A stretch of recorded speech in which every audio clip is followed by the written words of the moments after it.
just Ow! started. Ow! Ow! Ow! Ow! Ow! Ow! Ow! We Ow! literally Sorry. just started. Sorry. Perfect timing. I'm actually coming to tell you, Logan. I'm not going to be in there tonight. My internet's out, Okay. so I'm not going to be able to sit here and talk because I'm on my phone. Okay. Yeah. And Bad so storm or I'll still something? pull it up. Huh? Bad storm or something? No. Okay. Corporate bullshit. What was that? My landlord did something, and then corporate bullshit happened, and now I get a whole new internet system. Okay. And the new internet system is not working, and they can't fix it until Friday, actually. Gotcha. Okay. So, all right, I'm gonna let you go. I'll follow you. I'll watch. Okay. Yeah, sounds good, man. Loki. Thanks for stopping in. Alright. So, how's everyone else doing today? Hopefully you guys aren't having internet problems as well. Good to see all of you guys. Nate, good to see you, man. Good to see you. I saw you were playing some Baldur's Gate. How's that going today? We'll wait for a little bit longer while we let people pour in and everything, you know, give it a couple minutes. Let people get here before we get started. Let people have time to pour in and everything. Don't want to get started without everyone. Gosh, so what did I do today? Gosh, I am very tired today. What? So I got up this morning. I went to work for a couple hours. I wrote an 8-page paper. Worked on some stuff for this in the background and some other various homework, and now I'm doing this. So that's my day. Lots of school, a lot of work, a lot of random stuff that needed to get done. So that's where we're at right now. But yeah, we're good to do this for the rest of the night now, so that's always a good time for me. Also, good to see you. Cole's here, Nate's here. Good to see you guys. We'll wait a little bit longer while we let people pour in, and then I'll pray us in, and we'll read over our passage for the day. It'll be great. Also, for everybody that's pouring in, we got those new emotes on the channel because of the charity goal that we reached. If you guys didn't know, we were doing a charity goal where we were trying to raise a whole bunch of money for a charity that me and my friends put on every year on Christmas, and we hit where our charity goal was. And yeah, we're having a great time. So I'll talk more about that more at the end of the stream whenever we go through all the announcements for the channel and everything. But I just want you guys to know, because of all the charity goals we're hit, gifted out 5 subs. So if you have a sub on your account that you didn't recognize previously, it's probably because you were gifted one. We got 3 new emotes on the channel based off of what you guys voted for in the Discord, what you guys wanted to see made into emotes. And there's a new t-shirt on the merch store to celebrate hitting the max goal on the charity. So if you guys don't know as well, all the money that is made by the merch store also feeds back into the charity. So it's a looping system, I guess, you know. But yeah, it's good to see all you guys. I'm glad you guys all came out here to join me tonight as we dive into God's Word. Hopefully you guys will get as much out of it as I will tonight. It should be a good time. We're coming up here on the end of Genesis here in a minute, actually. We have this week and next week, and then we're going to be moving on to the book of Exodus. So, might next week, potentially, either that or the week after that, spend some time just kind of recapping the book of Genesis as a whole. Maybe doing an outline of it, what we learned from it, how the story went, and everything like that. We'll see. We'll see how that goes. Maybe a recap of the book to get us into the book of Exodus. You know, that could be good. We'll see how it goes, though. Also, I don't know if you guys saw, in the Discord, there's a new... I did this a couple days ago. There's a new channel in the Discord. It's a Minecraft channel. It is a channel in our Discord dedicated to the Minecraft server that we have for the channel. So if you guys don't know, we have a public Minecraft server that anybody can join, and the details to join the Minecraft server are in the Discord. So it's actually a cross-play server between Bedrock and Java, so it doesn't matter which version of Minecraft you're playing on, you can join it. and all the details for the server address and the port and everything, they're in the Discord. And essentially, this Minecraft channel is a place that people can post like pictures of their base and coordinates so that they can meet up and do some fun stuff and all that good stuff. I know a couple of people have been playing on it. I have some hours on it. Cole's got some hours on it. Chi and a couple other people have got some hours on it. It's a really good time. And yeah, if you guys want to join us on that Minecraft server, that'd be awesome. I'd love to see you guys there. We have a great time on that. Well, we always have a great time in general, but yeah, it's good to see all of you guys. Gosh, what else to talk about? So we got Minecraft. We've got our Bible study coming up on the end of Genesis. Also, if you guys want to go back and re-watch, or if you ever missed any of the one of the Bible study sessions, or you want to get caught up on previous ones, there is a playlist on the YouTube channel that has every single Bible study that we've done on Twitch. So it's a folder on the YouTube. It's called Genesis God's Gamers, and it has every single Bible study from the very first week on Genesis 1 all the way up until this week. And it appears that that folder will be ending on 37 videos. So if we count tonight and we count next week, it'll be 37 Bible studies. Each of those are about 2 to 3 hours each in length. And yeah, if you guys want to get caught up on those, see what you missed out on, or just go back and rewatch some of your favorites, every single one of those is going to be in that folder. And yeah, 37 weeks of Bible study. That's crazy. Because we've been doing these Bible studies Wednesday nights. So that's 37 Wednesday nights of this year that we have dedicated to the Genesis Bible study. That's pretty cool. Yeah, it's a good time.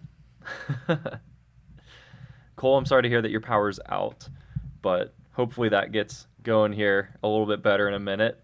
Hopefully your internet gets better here.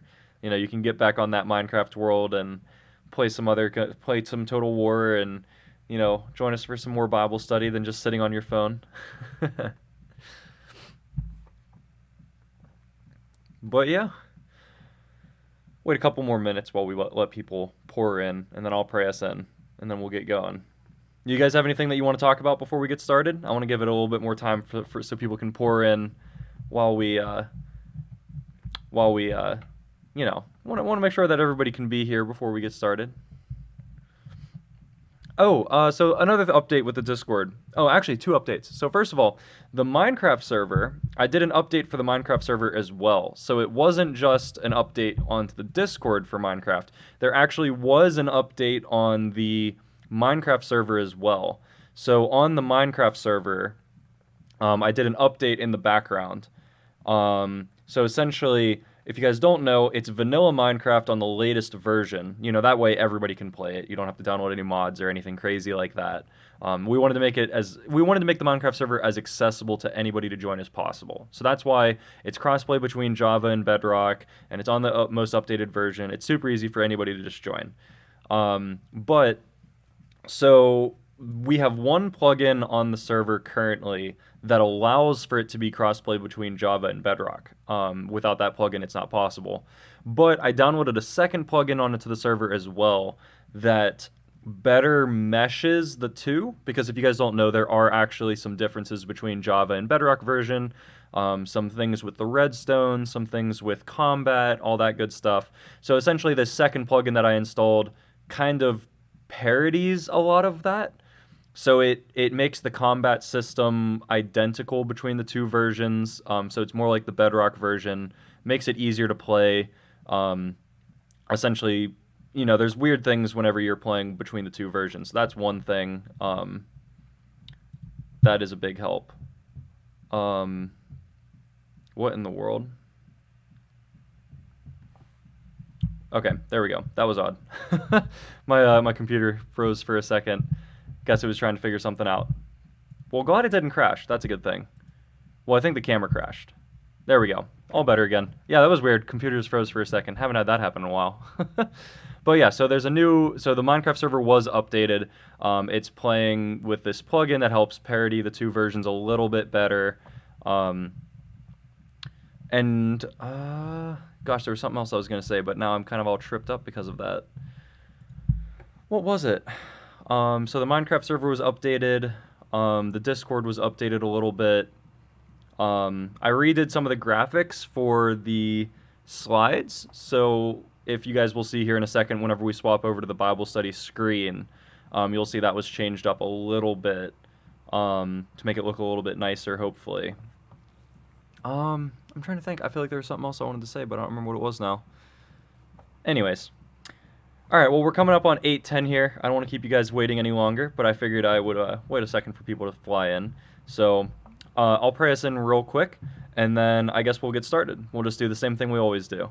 Father in heaven, I thank you so much for gathering us here today, to be able to dive into your word and to be able to have a fantastic time. I pray that you would meet us here in this discussion, that you would speak through me and through everyone that's a part of it, that we might learn something new, that you might speak to each and every single one of us and show us what it is that you want us to be learning and seeing out of your word. I pray that you would meet us in this conversation, that everything that we say would be glorifying unto you and honoring to your name, and that what we would say would be good and honoring. I pray that we would have a fruitful discussion tonight, that everybody that would come by would be blessed and to have a fantastic time tonight, and to just be able to grow a little bit closer to each other and to you. I pray all of these things in your name. Amen. Sweet. So, let me swap over here real quick to our Bible screen. So, yeah, you guys will have to let me know what you think of this. I reorganized it a little bit. So, we have the chat is underneath me now. The alerts are right above me. We used to have the charity goal above me as well, but since we crashed the charity goal, that's not there right now. And then I just kind of have the whole Bible screen enlarged a little bit, so hopefully it's easier to see on like mobile devices and stuff like that. Actually, I can show you guys real quick the alert as well, so you guys can see what that looks like. I'll do a test alert, so you guys can see how that looks on the new layout. Test follow, so you guys can see it real quick. There we go. Did it work? Oh, I don't know if it worked actually. Hang on a second. Or wait, can you not do the test widgets while the stream is active, maybe? Oh, no, you can. There we go. It was just a little bit weird. There we go. So that's how the new alert looks above my head and all that good stuff. So, yeah, I think this layout looks a little bit cleaner than we had it before. It should be a little bit easier to read the text that we have in front of us and all that good stuff. So... But yeah, so if you guys are new to how we do this, essentially what we do is we read through the passage just in its bare context. We read through the entire section, and then after we're done, we take a little bit of time to kind of discuss what we thought and if we have any questions about what's going on or anything like that. And then we kind of read through a second time, this time a little bit more slowly. We take it like paragraph at a time, section at a time, and then we talk about individual sections and explain it a little bit deeper than we did on the first run through. So that's how we're going to kind of do this. And, you know, like I said, if you guys at all ever have any questions, comments, concerns, anything like that, that's why we're here. We're here to discuss and we're here to learn. Obviously, I don't know everything as well, so I might have questions for you guys. You guys might have questions for me or for the entire chat. And there's no such thing as stupid questions. You know, we're all here to learn and to grow, and we just want to be able to do that together and to be able to have a great time. So if you have any questions about what's going on, me or someone else in the chat will feel well more than obliged to answer you and to help you out. It doesn't even have to be about this passage. It could be about something that's going on in your life if you want prayer or just some advice in general. We're here to just help each other and to grow. So that's essentially how we're going to do this, and feel free to speak up at any time. So I'm going to get started here in verse 49, or chapter 49, verse 1. But before I do, I'll give you guys a little bit of context as to where we're at in the story. So we're going through the book of Genesis, which is the first book of the Bible, right? And this essentially is going through the patriarchs of the Israelite and Christian religion, right? So we went through the creation story with Adam and Eve and Noah's Ark and all that stuff. And then the bulk of the book of Genesis surrounds the patriarchs of the religion, that being Abraham, Isaac, and Jacob, right? So Abraham being kind of the father of the whole thing, and his son Isaac and then Isaac's son Jacob, and we kind of just follow their story the whole way through. And since we're coming up on the end of the book of Genesis, we're actually coming up on the end of Jacob's life. So this chapter right here is going to be Jacob's final words to his 12 sons. So if you guys don't know, Jacob was actually renamed by God to Israel, right? So God renames people occasionally throughout the Bible. So Abraham's original name was Abram before God renamed him. One of the more popular ones is Saul from the New Testament. God renames him to Paul, and we know Paul is the guy who wrote well over half the New Testament. So God renames people every once in a while, and it just so happens that Jacob, one of the people that we've been following for a lot of this book, he was renamed into Israel by God, and Jacob had 12 sons, which then will become the 12 tribes of Israel, right? So, you see how that follows. Jacob renamed to Israel, Israel has 12 sons, and his 12 sons become the 12 tribes of Israel. And obviously we're not there yet. We actually had just gotten to a point where we found out that Jacob and his descendants numbered 70 people, right? So that means Jacob and his 12 sons and daughters, and then their wives, and then he has some grandkids as well. So Jacob and his sons and their wives, and then his grandkids as well, they're about 70 people. So that's definitely not even really one tribe, let alone 12. So we're not at that point yet, but we will get to that point eventually. And actually, funny enough, we're going over chapter 49 here, which is Jacob's blessings to his 12 sons. And a lot of this is actually going to foreshadow what their tribes are going to be like, right? So parts of what he's going to be telling to his sons is essentially, this is how you were during your life on this earth. This is how you are remembered for what you did during your time on this earth. And part of it is kind of a future tense, as in, hey, your descendants that become the tribe of so-and-so, they're going to be like this, or experience X, Y, Z, right? So that's where we're at right now. We're ending up Jacob's life here in this week and next week as we conclude the book of Genesis. And that is where we will be at. So, actually, hang on a second. It is doing something. Hang on. Okay, is there a way that I can turn that off? 1 second. It was showing the Hebrew words as I hovered over the words. I kind of don't want that right now. It's nice every once in a while. It might just always be there. Oh well. That's kind of nice actually though. So if you guys want to follow along, I have the English Standard Version pulled up. This is actually not the version that I normally read out of. Normally I read out of the NRSV, but I updated the Logos app and I no longer have access to the NRSV. So I'm reading the ESV currently right now. If you have a different English translation that you want to read out of, or a translation in your own native language, if you don't speak English, feel free to pull those up and read alongside us in your own version. I will be reading out loud, running through the entire through the entire Genesis chapter 49. We'll be reading through verse 1 to the very end. If you want to read along with us, if not, it'll be pulled up on the screen and you can scroll along and listen to us. NKJV or KJV? Oh, that's going to be a discussion for another time. They're both all right. Both are a little bit outdated, but they're both good though. They're both good translations. I don't use I do a lot of scholarly work, so I don't usually use KJV and NKJV. But they're not bad translations by any means. They're just a little old, I guess. I like to use some of the newer translations that work with some older material than what we had back then. But yeah, if I had my NRSV, I'd have that pulled up, but I don't have that right now, so oh well. But yeah, if you want to read along, we're going to be starting here in Genesis chapter 49, verse 1. So I'm going to start reading. Then Jacob called his sons and said, "Gather yourselves together, that I may tell you what shall happen to you in days to come. Assemble and listen, O sons of Jacob, listen to Israel your father. Reuben, you are my firstborn, my might and the firstfruits of my strength, preeminent in dignity and preeminent in power. Unstable as water, you shall not have preeminence, because you went up to your father's bed. Then you defiled it. He went up to my couch. Simeon and Levi are brothers. Weapons of violence are their swords. Let my soul come not into their counsel.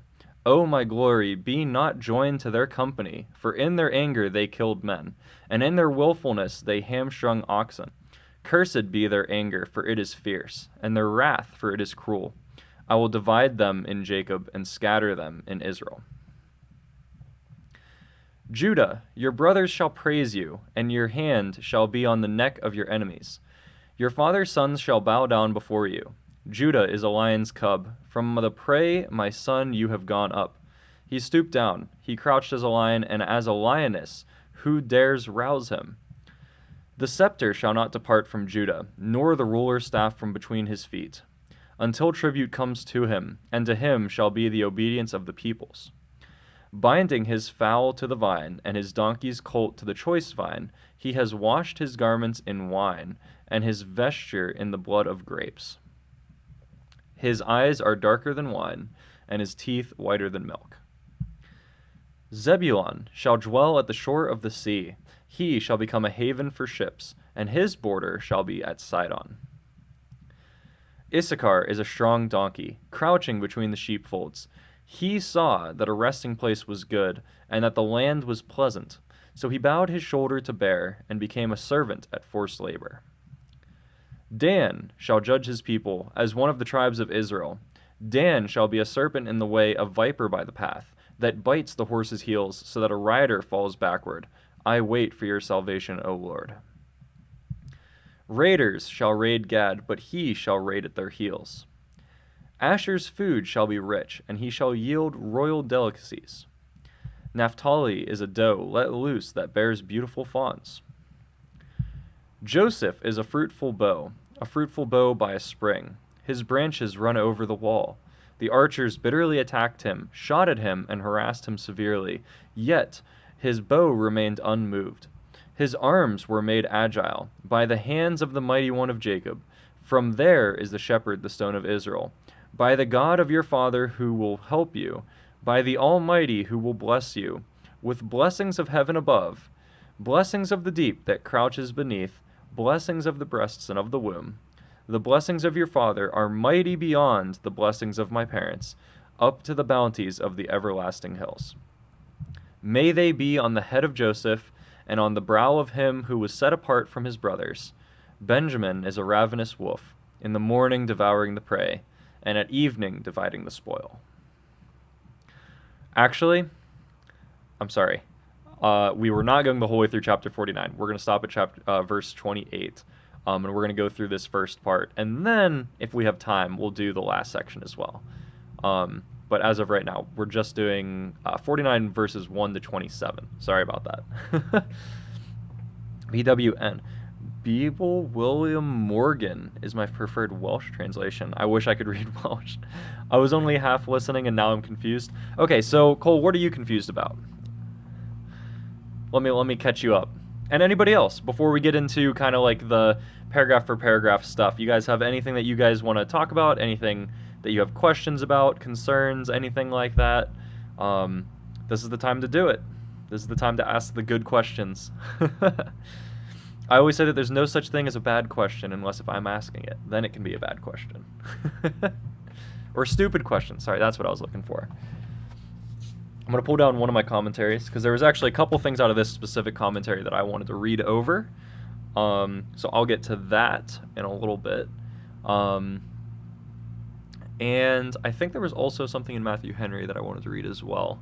Let me pull that one down too. So we'll go through those two as well at some point. But yeah, so where's the confusion at? Also, this is kind of nice. So they updated the logos, and one of the things I noticed, I'm still learning what they updated, but because it seems like it's a lot different than before. One of the things I noticed was as I hover over the words, you can see at the bottom of the screen, it gives the Hebrew word for it. And not only does it give the Hebrew word, it says grammatically what it is. It says oh gosh, a lot of this stuff doesn't make sense if you don't know what Hebrew is. Verbs are really complicated, so let's not do verb. Let's do a name, right? So this is a lot easier for like somebody in English, right? Like an English speaker, the grammar for nouns is pretty similar, right? So you can see in the bottom, Jacob. So how you would pronounce that in so in the very, very bottom left. Oh wait, you can't see it, can you? That's odd. I don't know why you guys can't see that on your screen. I can see it on mine. Anyways, on the bottom of my screen at least, it's saying Yaakov. That's how you would pronounce Jacob in Hebrew. So Yaakov, and then it says it's a noun, it's a proper noun, it's masculine, and it's singular, right? If you do verbs, verbs are way harder, right? So this one, what is this, Asaph? I think that's Asaph is how you would say that. It's a verb. It's a niffle verb. So they have different conjugations for verbs, which are extremely complicated. So like essentially every verb in Hebrew, it has a first, second, or third person conjugation. It has a masculine or feminine conjugation. It has a tense, as in like past, present, future tense. And they actually have more than that. They have past narrative form as well. And then they have, I don't even remember what it's called. I think it's called binyanim. And it's like a further conjugation. So like so every single verb has all of those layers of conjugation. So you have your base verb, and then you change it slightly based on if it's third, second, or third person. Then you change it if it's masculine or feminine. Then you change it if it's singular or plural. Then you change it if it's past, future, or present. And then you change it based on the binyanim. So you basically have like 6 layers of conjugation for Hebrew verbs, which is just, it's crazy how you have to conjugate them. Anyways. So, who got turned into a doe? Rachel is... So, this is... Essentially, Jacob is blessing his 12 sons. Jacob is blessing his 12 sons, and he's also giving prophecies about the future of his 12 sons. So, it's... As you can see, this is kind of poet language. So, like, whenever it's kind of indented like this, it's in, like, a poetic genre of literature, as compared to, say, down here, right? This is kind of narrative. This is by paragraph. But up here, we're reading, this is poetic. So it's written in a very poetic language, right? Reuben, you are my firstborn, my might, and the firstfruits of my strength. Preeminent in dignity and preeminent in power, unstable as water, you shall see, you shall not have preeminence. Because, yeah, so it's very poetic in nature. It's prophecy about the future of their tribes and of their children. And it's also kind of just blessing them based on kind of what their acts in this life. Essentially is how it goes. But yeah, if you guys don't have any specific questions or comments that you guys have right off the bat, we can just get into it and start going off one at a time. So, obviously we have right here at the beginning, then Jacob called his sons and said, "Gather yourselves together, that I may tell you what shall happen to you in days to come." Right, so this is Jacob as he's essentially on his deathbed. Right, Jacob is on his deathbed, he's in Egypt with all of his 12 sons, and he is now prophesying to them about their future, right? That I may tell you what shall happen to you in days to come, right? So he's prophesying about his 12 sons' futures. Presumably he has gotten a word from God to give to his sons, right? And so it starts off, "Assemble and listen, O sons of Jacob, listen to Israel your father," right?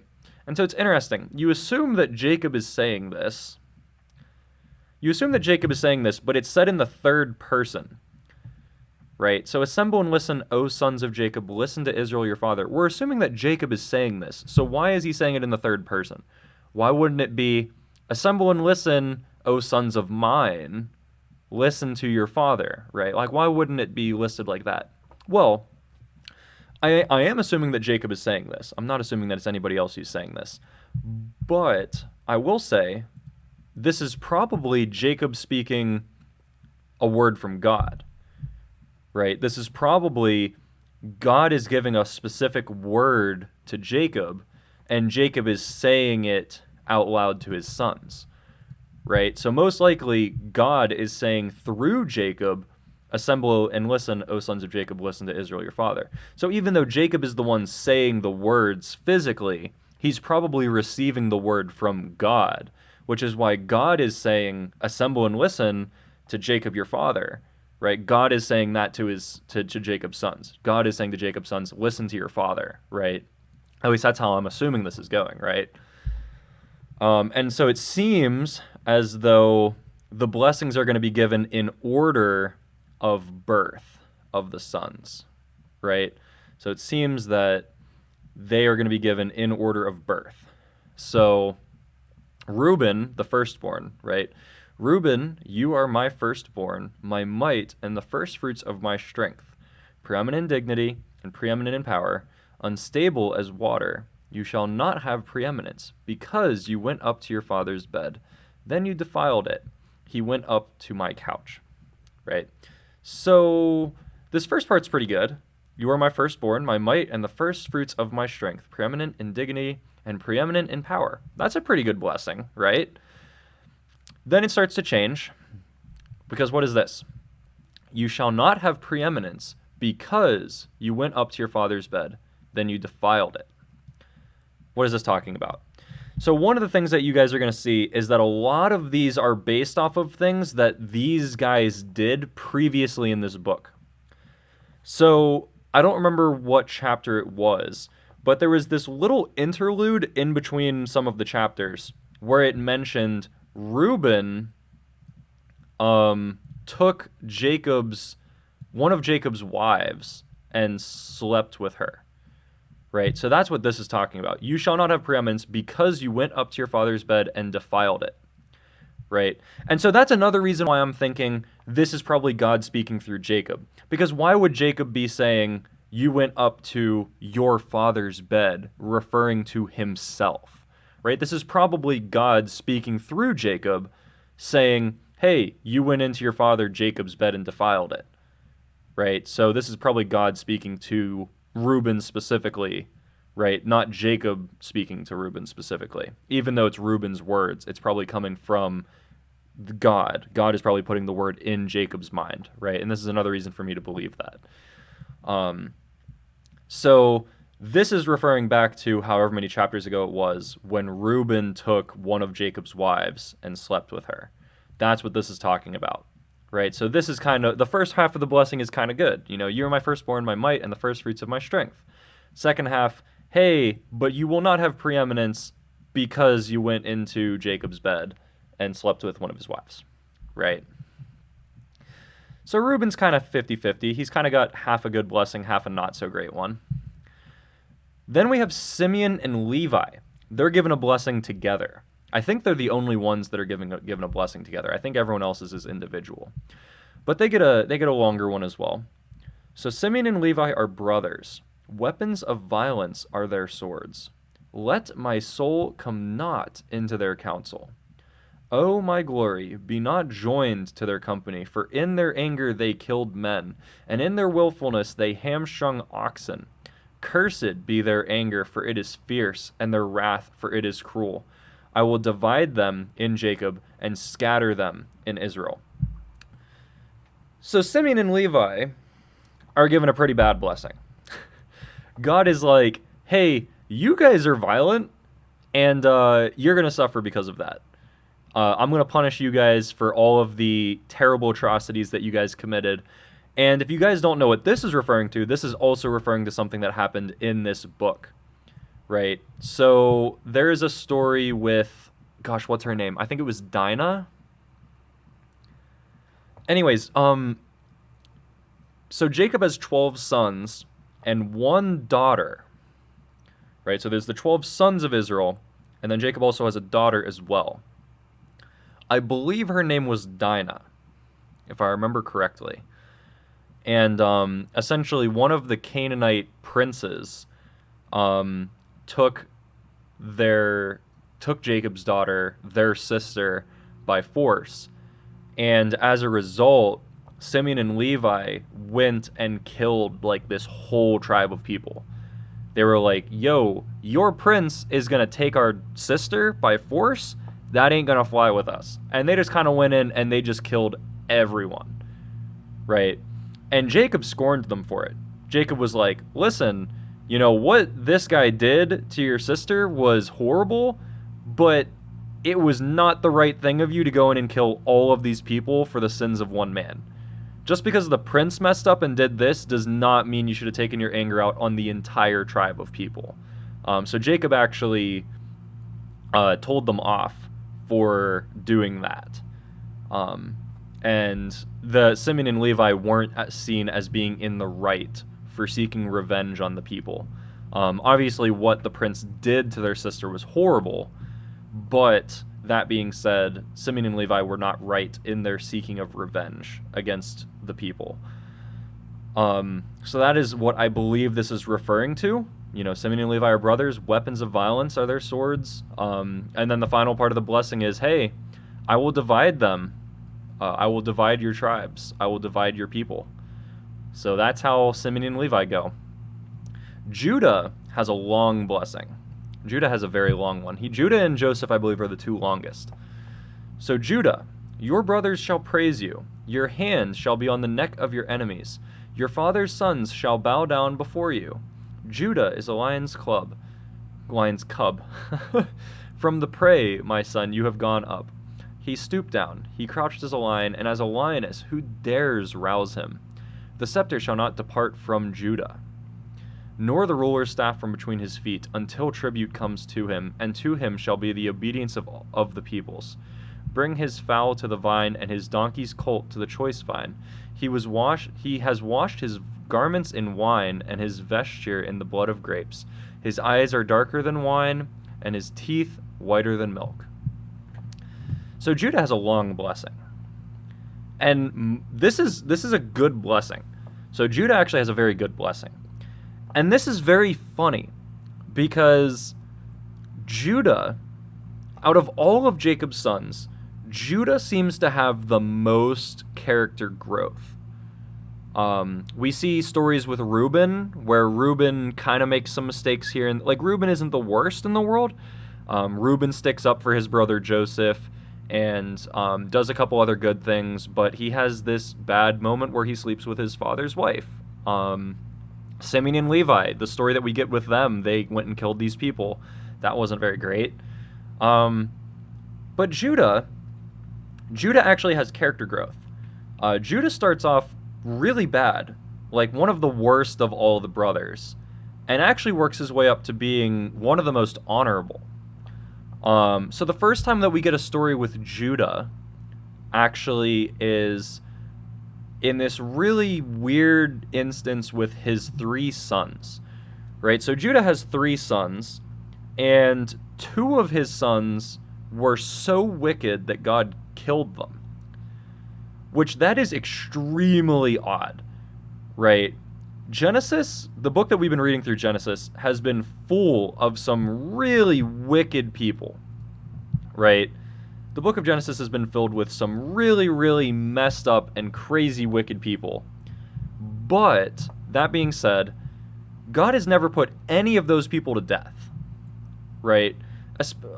So, it's crazy that apparently whatever Judah's 2 sons were doing was so wicked that God saw fit that they had to be put to death, which is crazy. Like, I can't even imagine what those 2 sons could have been doing that would have been so bad that deserved of them being put to death, right? But the point of the story isn't that. The point of the story is that Judah was scared for his 3rd son's life. And there's this story where, this is actually a long story. It's kind of hard to break down. But the wife of the first son gets passed on to the second son after the first son dies. And then after the second son dies, by ancient custom, it's proper that the wife would then be passed down to the 3rd son, right? That would have been custom back in the day, that if your older brother dies, you take on his wife as if she was one of your own. The reason for that being, if you were a widow back in ancient times, that was one of the worst things you could be, right? If you were a widow, you had no rights, you had no access to land, or you essentially, as a widow back then, you didn't have very much going for you. So that's why in these ancient customs, it was seen as proper to take on your brother's wife in the instance that your brother dies. So Judah actually refuses to give this wife to his other son. And her name was Tamar. And there's this whole incident with Tamar and Judah. And essentially, Judah messes up really bad multiple times in this situation. And he sleeps with Tamar and unknowingly does so, but still sleeps with her. And he realizes at the very end of the story, he's like, listen, I've been messing up. I'm sorry, Tamar. I should have given you to my other son. I shouldn't have left you as a widow for so long, and all this other stuff, right? So Judah just has these terrible stories. But by the end of Judah's story, we see just a couple chapters ago, Judah sticks up for Benjamin in a way that none of the other brothers do. So Judah tells his father Jacob, he says, listen, let me go to Egypt to save our brother Simeon. And in doing so, I need to take Benjamin with me to do so. And if I don't bring Benjamin and Simeon back with me, it'll be my head, right? Like you can punish me. You can put all the responsibility on me if things don't work out, right? And then further, whenever things go bad in Egypt, Judah is the one who sticks up for the brothers and for Benjamin, and he says, listen, take me as your slave and as your captive. Judah's like, take me, put me in the jail, take me as your slave, let my brothers go, because really, they deserve to go, and, I will take their place. I will stand in for my brothers and take their place. So Judah just has this massive character growth arc, which is really cool because Judah is the tribe in which Jesus Christ will come from. And we talked about that in a previous week, right? The idea that Judah, who started off as one of the worst tribes, why would he be deserving of the tribe in which God picks for Jesus to be born from? But we see that by the end, Judah is willing to make the ultimate sacrifice and step in place for his brother's mistakes. And that sounds pretty similar to what Jesus does for the rest of us, isn't it? Jesus took our place on the cross, and he took our place in deserving of death. In the same way, Judah stepped in and decided that he would take the place of the punishment for the rest of his brothers. And we actually see a little bit of allusion to that here in the blessing, right? I think that a lot of this blessing is referring to way future, right? So all these other brothers, they're getting kind of near future prophecies, like Israel prophecies. Whenever it's the 12 tribes of Israel, maybe the monarchy. Judah seems to be a far future blessing, like Jesus and beyond, right? Your brothers shall praise you, and your hands shall be on the neck of your enemies, right? This almost appears, you will be conquering of sin and of your enemies. Your father's sons shall bow down to you. You are a lion's cub, right? The Lion of Judah, right? That's a very popular phrase by the time of the monarchy, right? The Lion of Judah. He stooped down, he crouched as a lion. The scepter shall not depart from Judah, nor the ruler's staff from between his feet, until tribute comes to him, and to him shall be the obedience of the peoples. Right, so this is saying the monarchy shall never depart from Judah. What does that sound like? That sounds like the kingdom of God, in which Jesus stands as the king. The scepter, the ruling staff, shall not depart from Judah, because Christ's reign is forever, right? So his reign, his monarchy lasts, or not monarchy, but you get the point. Christ's kingdom lasts forever. In that sense, the scepter, the vine, and his donkey's colt to the choice vine, he was washed, his garments What's up? What happened? Oof? Was there a problem? Or...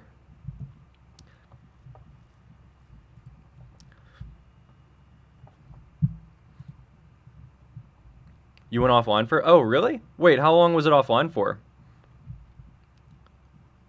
Maybe the internet at the school's not being great tonight. Sometimes the internet at the school has some issues. Hopefully that's not the case tonight. Hopefully we're not having too many internet issues here at the school tonight. That would be sucky. Sometimes it happens, though. Sometimes here at the seminary we have some internet issues. So, hopefully it doesn't keep up. Thank you for letting me know, though. That helps. Thank you for letting me know. But yeah, I guess I'm just going to keep going, and then let me know if it has some issues again. Oh, a couple seconds isn't bad. I mean, it's not ideal, but I'll take it better than nothing, I guess. I'll take it better than... It could have been worse, I guess, is what I'm saying. But... oh, well. Nothing I can really do about it if the internet at the school's acting up. But yeah, I'm just going to keep going, and I guess just let me if it starts acting up again, or let me know. So continuing on here, we have Zebulon. So Zebulon shall dwell at the shore of the sea, he shall become a haven for ships, and his border shall be at Sidon. Right, so this is a very short one. Let me pull up a map real quick. I'll get this atlas here. So this is a Bible atlas, essentially a map of the biblical world. If I can get it to work. Come on. Here we go. So this might be kind of hard to see. Let's go to the biblical world, the patriarchs. So this is essentially where... this is the area of the world that we're working with, right? And, gosh, it's really hard to kind of break down in a really short amount of time. But this area of the world where Israel is located, right? This is kind of the land of Israel where my cursor is. This land is a major trade point. This is like the whole way from where we're at currently in time here in Genesis, all the way through the monarchy, all the way through Roman Empire, all the way through all of that, right? This place is considered a trade hub, right? And the reason for that is because this is the land in between, quote unquote, right? And here's the reason for that. Let me back up. If you want to get to any region of the world, from any region of the world, you have to go through here, right? So if you want to go to Egypt, if you want to go to Persia, if you want to go to Turkey, if you want to go up here to Greece or anywhere in Europe, right? No matter where you want to travel to, like let's say you're going from Greece to Egypt, you got to travel the land route through here. If you're going to go from Egypt to Turkey, you got to go through here. If you want to go from Egypt to there, all the major civilizations, they all travel through this little itty bitty place of land, right? So that means that this place becomes a major trade harbor here up on the coast. Seafaring wasn't massively popular. A lot of travel was on land. However, there were quote-unquote sea peoples, as Egypt would call them, right? So you have to remember, at this period in time, Egypt is the ruling kind of civilization, right? So Egypt controls not only Egypt, but they have vassal cities all the way through here, right? So even during the time of like Joshua and stuff like that, you have cities that are occupied by Egypt that are getting in Israel's way. So Egypt calls the people who live along here sea peoples, right? So like the Philistines and stuff like that. And it appears from this prophecy that we're getting here, Zebulun shall dwell at the shore of the sea, he shall become a haven for ships, and his border shall be at Sidon. It seems simple enough to me that this is just a prophecy that, hey, Zebulun is going to be a tribe that it lives near the water, and he's going to be a big part of the future trade and travel through this land. Nothing too crazy, honestly. Just I figured I'd maybe clarify a little bit more of that and how it kind of relates to everything. But it seems that Zeb gets a pretty easy prophecy there. And these ones are getting shorter here. So Issachar is a strong donkey, crouching between the sheepfolds. He saw that a resting place was good, and that the land was pleasant, so he bowed his shoulder to bear and became a servant at forced labor. This one, honestly, I don't think this one is too much of a saying point to stay on. Similar to Zebulon, I don't think there's too much more beyond it than face value. Obviously, like Judah and Joseph and a couple of the other ones, they have a much deeper meaning. But to me, it seems that Issachar also kind of just shares a very short and sweet blessing. You know, he's a strong donkey, crouching between the sheepfolds. He saw that a resting place was good and that the land was pleasant, so he bowed his shoulder to bear, became a servant at forced labor. I mean, obviously, this part isn't so great, but seems that it's just a simple kind of short blessing for Issachar, I guess. So here we go. Here's one. Dan shall judge his people. As one of the tribes of Israel, Dan shall be a serpent in the way, a viper by the path, that bites the horse's heels so that his rider falls backward. I wait for your salvation, O Lord. Right, so this is a very bad one. This is a very bad one right here. So let me highlight it this way. This is a very bad one. I am actually, so currently here in seminary, I am taking a class that is the exegesis of the book of Judges, right? So in this class, it is a very, very, very high detailed overview of the book of Judges, right? So there's like book surveys. You have to read through parts in Hebrew, in the original language. You have to do exegesis of the meaning of the book. And it's kind of like you have to read through the book so many times throughout this semester. It's crazy. And the end of the book of Judges ends with the tribe of Dan committing one of the worst atrocities. So if you guys don't know, the book of Judges is essentially, it's this book where Israel keeps doing all these horrible things, and then God punishes them for their wicked deeds. And then Israel essentially cries out to God and says, why, like, you know, be here for us and help us. And then God sends a judge to save Israel from the outside nations, right? And at the very end of this book, it is the tribe of Dan that is responsible for an atrocity that will divide the tribes of Israel. It's quoted at the end of the book, in these days there was no king, and everybody did as they saw fit.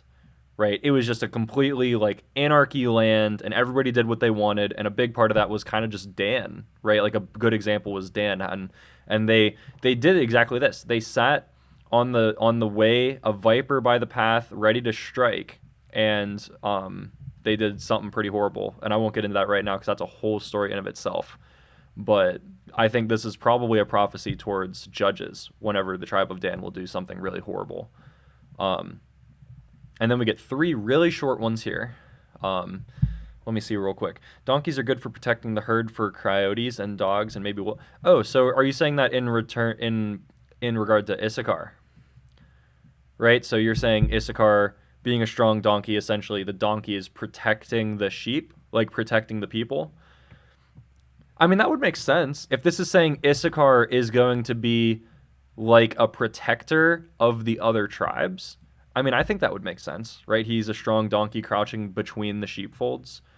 I'm not sure if that's exactly what it's meaning, but that makes sense to me.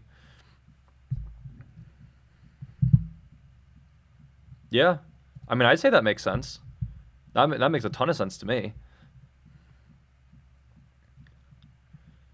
But so yeah, we have this, and we got three really short ones. I'm not really sure exactly what these ones mean.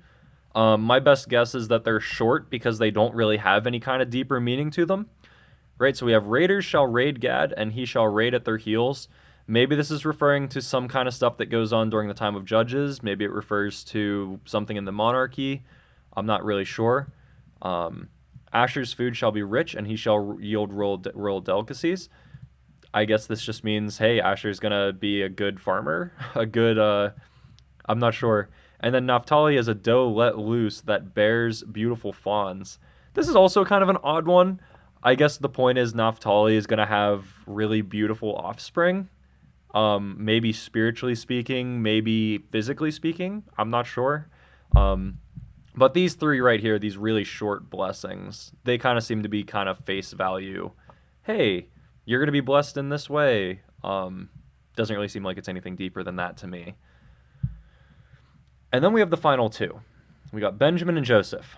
So Joseph, like Judah, gets one of the really long ones. So starting here. Joseph is a fruitful bow by a spring. His branches run over the wall. The archers bitterly attacked him, shot at him, and harassed him severely. Yet his bow remained unmoved. His arms were made agile by the hands of the mighty one of Jacob. From there is the shepherd, the stone of Israel. So what is this? I think this is referring to Joseph's life up until this point.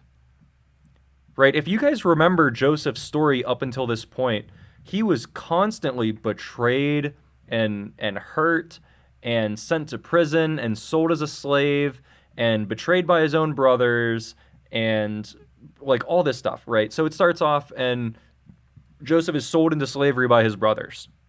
And then he's in Egypt as a slave and he's doing really good for himself. And then his master's wife lies about him and sends him to jail over something he didn't actually do. And then he's in jail and he's helping out these prisoners and helping them to, be good and work well and all this stuff. And then he gives an interpretation of a dream to one of the prisoners that will actually set the prisoner free in 3 days. And Joseph is like, hey, tell the Pharaoh to get me out of here because what I didn't do anything to be deserving of being in the jail. And then the prisoner forgets about Joseph and leaves him in the jail, right? And I think that's what this is talking about. Because even though Joseph was constantly betrayed and sold into slavery and put into prison and all this stuff, he never relented on his faith. He never backed down from God. He never cursed God. He never gave up. He never did anything like that. He was completely strong in his faith the whole time. He was completely strong in his faith to God the whole time. And I think this is what this is, right? Joseph was fruitful. Even though archers bitterly attacked him and shot at him and harassed him severely, he remained unmoved. And by his hands, the mighty one of Jacob. Right? I think this is just referring to Joseph's life. People constantly were attacking him and trying to hurt him, yet he remained unmoved. He just remained where he was. So continuing on with his blessing. By the God of your father who will help you, by the Almighty who will bless you with blessings of heaven above, blessings of the deep that crouches beneath, blessings of the breasts of the womb. The blessings of your father are mighty beyond the blessings of my parents, up to the bounties of the everlasting hills. May they be on the head of Joseph and on the brow of him who was set apart from his brothers. Right, so Joseph was the one who was set apart from his brothers. And this is just kind of a simple blessing in my mind. Hey, by God, the God of your father, I will bless you, and from the blessings above, blessings of the deep, blessings of your father, blessings of my parents, and bounties on the everlasting hills, right? So essentially this first part is saying, hey, this first part here, you were faithful and you were unmoved in your faith, despite everything that attacked you. And then the second half is like, hey, because you were unmoved in your faith, and because you were so faithful, you will now receive these blessings. That's in my mind how it's working. And then finally we have here, blessing for Benjamin. And I don't know what this one means, to be honest. But Benjamin is a ravenous wolf, and in the morning devouring the prey, and at evening dividing the spoil. I'm gonna be honest, I'm not sure what this one means. I don't really have too much of an idea for this one, I guess. I don't know if you guys have any ideas for this one, but I didn't see anything at least. Maybe there is something. Also, there's something down here that I've been stepping on. I think it's a screw from the desk. That's great. I'll have to see where that came from in a little bit, I guess. But, Yeah, so this is kind of where I wanted to end for reading through. I want to go through these commentaries real quick and talk a little bit more about what we just read. But I want to save probably this last part here. I want to save all of this for next week. And then we are going to be getting into the book of Exodus the week after that. So, like I said, I want to keep going here for a little bit. We're not ending just yet. We have plenty more that we're going to do. But I think this is what we're going to do here. And I want to read through these commentaries real quick because there was a couple sections in both of them that I wanted to read over. So this is my Matthew Henry commentary, the one that I just pulled down here. If you guys don't know, this is a very, very popular commentator, Matthew Henry. He's an older commentator, so a lot of his work is no longer used in scholarly work because of the fact that a lot of his work is so old. But that being said, it is still very useful. And it's kind of fun because Matthew Henry speaks in kind of this really ancient... Oh gosh, hang on one second. Camera's being a pain today. It's kind of funny because Matthew Henry actually speaks in this really kind of like ye old language that makes it kind of fun to read through, I guess, if that makes sense. Oh, hey Thomas, how's it going, man? It's good to see you. Yeah, we've been having some problems with the camera tonight. I'm not sure what that is. It might be something in the background that I'll have to check after stream and see if it's something. But yeah, we've been having a little bit of problems with the camera for some reason. But thanks for the heads up, man. It's good to see you, Thomas. How's it going? We're reading through, if you want to read through with us, we got Genesis chapter 49 tonight. As you can see right here, pretty much the entire chapter if you want to read through with us or if you want to get caught up. Essentially, this is on Jacob's deathbed. Jacob's about to die, and he's calling all of his sons together, and he's giving a blessing to each of them. And I was actually just about to read out of one of the commentaries that I have for this section, right? So there's a couple sections in this commentary that I wanted to read from, right? So this is kind of going to recap things that... so essentially this commentary, what it's going to do is it's going to go through each of the blessings and talk a little bit more about some of the things that I might have missed. So it starts off, the preface to this prophecy, in which the congregation is called together. It was a comfort to Jacob now that he was dying to see all his children about him. His calling upon them once and again to gather together intimated a precept to them to unite in love and all make one people. A general idea is given of the intended discourse, that I may tell you that which shall befall you, not your persons, but your posterity, in the latter days. Attention is demanded. Hearken to Israel your father. Let Israel, that has prevailed with God, prevail with you. Right, so essentially, this is talking about, what's going on here is prophecy, right? God is speaking through Jacob to prophesy about the future of the 12 tribes of Israel, right? His 12 sons and the 12 tribes that they will become, prophesying about them, right? So it starts off with Reuben, right? So Matthew Henry goes on, and the prophecy concerning Reuben.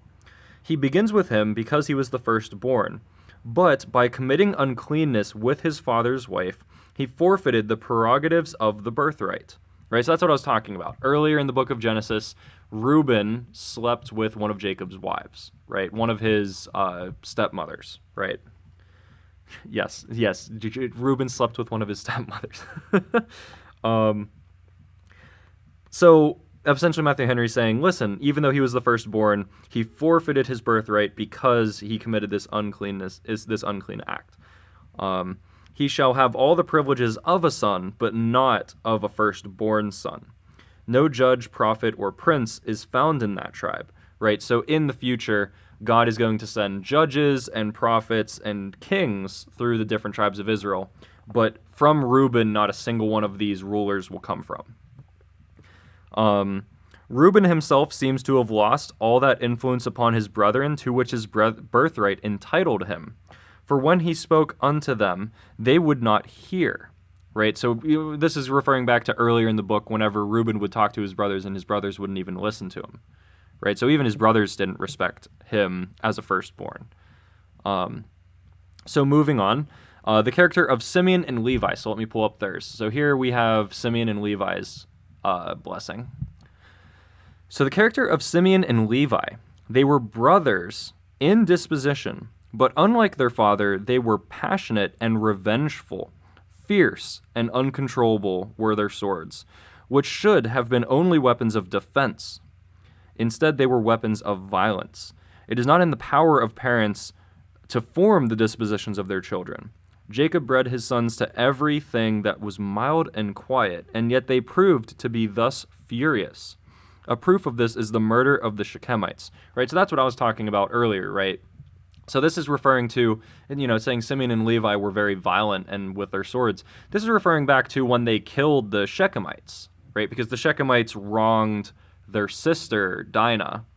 And as a result, Simeon and Levi sought revenge against the Shechemite people, which Jacob actually discouraged. Jacob was like, hey, listen, what they did to your sister was wrong, but it was also wrong of you to go out and seek revenge against these people. Continues on, cursed be their anger. He does not curse their persons, but their lusts, right? So Jacob isn't cursing Simeon and Levi. He's cursing their character, their traits. Further, a token of displeasure which he foretells their posterity should lie under. For this I will divide them, right? Because of their violence and anger, I will divide them. The Levites were scattered throughout all the tribes, and Simeon's lot lay not together, right? So this is referring to the future, right? So the tribe of Levi, this is actually where it kind of gets funny. The tribe of Levi, the Levites, they were the priestly tribe. So out of all the 12 tribes of Israel, the Levites were the priestly ones. So it's kind of funny that Levi, their forefather, was one of the violent ones that was supposed to be cursed. And this is referring to the future of the Levite people and Simeon's people. The Levites were scattered throughout all the tribes of Israel, and Simeon's lot, his land, was not together. So continuing on, we have Judah's blessing, right? So Judah's blessing was one of the longer ones. I didn't even realize that until reading this time around. Like, that was something new I actually came across. I was like, it's kind of funny. And like the same thing happens with Judah, right? So I think it's going to be mentioned here. So let me read through Judah, because Judah's is actually very similar. Like I was saying earlier, Judah has a very bad story. Judah did a lot of really horrible things, but yet, funny enough, even though Judah was seen as one of the worst of the 12 brothers, Judah is actually the tribe in which Jesus comes from, right? Jesus comes from the tribe of Judah, even though Judah was seen as one of the worst brothers originally. And Judah does have a lot of character growth. We see by the end of the book of Genesis that Judah does a lot of really honorable things that his other brothers wouldn't. But he starts off as a really messed up guy. So Judah's whole thing, glorious things are here said of Judah. Judah's name signifies praise, in allusion to which he says, Thou art he whom thy brethren shall praise. It is prophesied that 1, the tribe of Judah should be victorious and successful in war, and 2, it should be superior to the rest of the tribes, not only in itself more numerous and illustrious, but having a dominion over them. Judah was the lawgiver. That tribe led the van through the wilderness and in the conquest of Canaan, right? So essentially, Judah was the tribe who led the Israelites in the conquest of the land of Canaan under Joshua, right? And in Judges. It should be a strong and courageous tribe, and so qualified for command and conquest. Judah is a lion's whelp. The lion is the king of beasts. When he seizes his prey, none can resist him. By this is foretold that the tribe of Judah should become very formidable, and should not only obtain great victories, but should peaceably and quietly enjoy what was obtained by those victories. So it continues on quite a while. It talks about Judah and essentially what's going to be going on in the future of the tribe of Judah, in the monarchy and in the judges and everything. Oh my gosh. I'm sorry. What's going on with the camera tonight? The camera's causing me a lot of pain tonight. Let me get that fixed again. Caused me a lot of pain tonight, this camera. Anyways, so that's better. But I do want to read the end of it, right? Because this is going on about what I was talking about earlier. Much of what is here said concerning Judah is to be applied to our Lord Jesus. In him there is plenty of all that which is nourishing and refreshing to the soul, and which maintains and cheers the divine life in it. In him we have wine and milk, the riches of Judah's tribe, without money and without price. Right, so a lot of this, I think, refers to Jesus' life, as does Matthew Henry, right? Jesus, all his brothers shall praise him. His hand shall be on the neck of his enemies. Your father's son shall bow down before you. He is a lion's cub. And the scepter shall not depart from Judah, right? So Christ's kingdom shall last forever, right? The ruler's staff shall be with him until tribute comes, and to him shall be the obedience of all the peoples, right? So I think this is a lot, not only referring to Judah's future as a tribe during the time of Israel, but also to the far future with Jesus and Jesus being the one that comes from the tribe of Judah, right? So then we start to get quite a few smaller ones. So we have Zebulun, right? Zebulun's a pretty short one, and Matthew Henry is just a little bit to talk about these ones. So concerning Zebulun, that his posterity should have their lot upon the seacoasts, and should be merchants and mariners and traders at sea. This was fulfilled when 200 or 300 years later the land of Canaan was divided by lot, and the border of Zebulun went up towards the sea. Right, so that's what I was talking about here in the Atlas. Once this area that's going to be Israel is divided up among the 12 tribes, Zebulun is just going to be one of the places that's here along the coast, right? And actually, there should be a time that I can pull that up, right? So Biblical World United Kingdom. Let me see if it'll actually show it here. It might actually show where the 12 tribes are listed. I actually haven't tried this map before, so we'll see what happens. Is it going to show the 12 tribes? Maybe it won't show the 12 tribes, actually. This is kind of just the cities. Yeah, this is the major cities. Dan, Gezer, Bethel. Oh well, it was worth a try. It was worth a shot. So Issachar, the next one.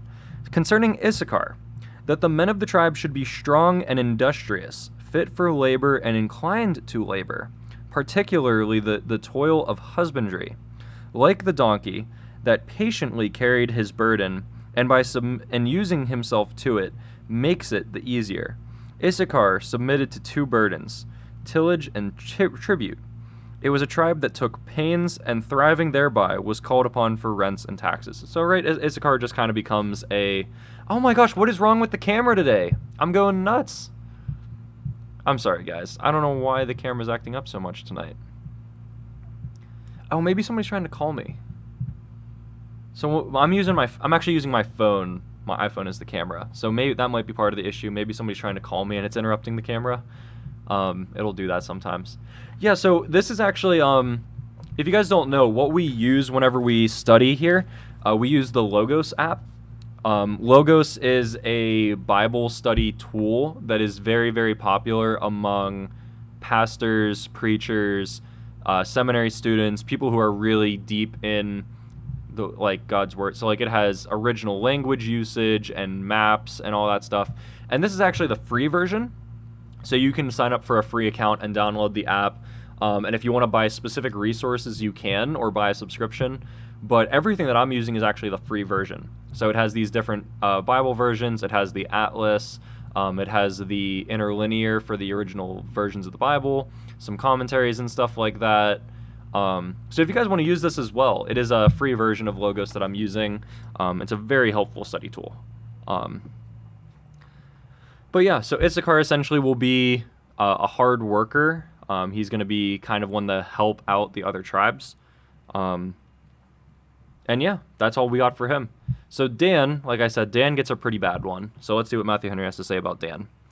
So concerning Dan, what is said concerning Dan has reference either to that tribe in general, that though Dan was one of the sons of the concubines Yet he should by art and policy and surprise gain advantages against his enemies. Like a serpent suddenly biting the heel of the traveler, Dan shall be incorporated by as good a charter as any of the other tribes. Some, like Dan, may excel in the subtlety of the serpent, as others, like Judah, in the courage of the lion, and both may do good service to that cause of God against the Canaanites.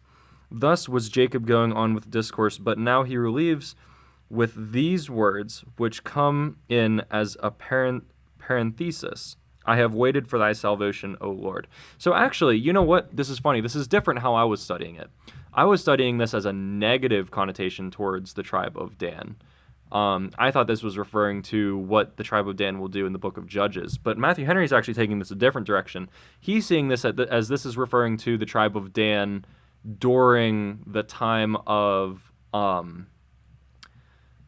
Joshua and stuff like that, as they are conquering the people, in that Dan is really good at helping conquer these people. So that's interesting. So these people are the sons of Jacob. Yes. So these are the 12 sons of Jacob, right? So we have Reuben, which is the firstborn, Simeon and Levi, 2 and 3.